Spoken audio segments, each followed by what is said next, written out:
Umaasa ang mga kaanak ng law student na hinihinalang biktima ng hazing na maging maayos at mabilis ang investigasyon kaugnay sa kaso.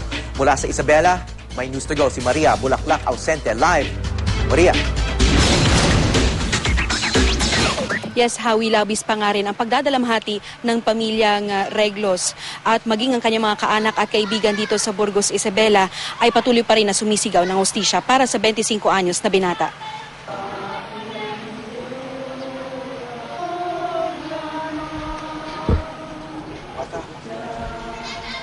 Sa unang gabi ng burol lang napatay na sa hazing na si Marvin Reglos, isang vigil ang isinagawa. Hiling ng pamilyang mabilis na pagtukoy sa mga sospek.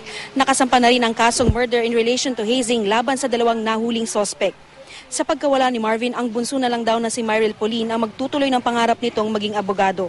Apektado pa rin kasi ang dalawang nakababatang kapatid ni Marvin, Kalog at palatawang 25 anyos na binata, at ito daw talaga ang mamimiss ng kanyang naiwang pamilya.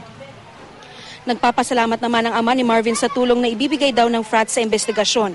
Gayunman, kini-question pa rin niya ang tunay na hangarin ng fraternity. Tila may mali daw kasi sa pagpapalakad ng organisasyon. Hiling din ng pamilya na sana ang mga pinangakong mabilis na pagbaba ng hustisya ay maibigay kay Marvin. Yung mga pangako sa atin po sana ni Ma'am Laila, yung sa DOJ Secretary, sana po matupad lahat yung mga pangako po sa atin, na tayo tulungan at ibigay yung tunay na hustisya dito sa ating anak. Sana po bigyan po ninyo ng pansin ang kalagayan ng aking anak. Alam niyo po, masakit po bilang magulang ang nangyari sa isang anak na namatayan.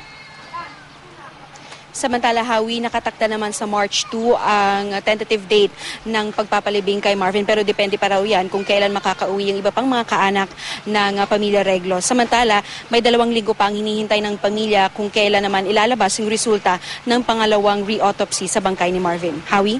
Okay, maraming salamat Maria Bulaklak Ausente sa Isabela.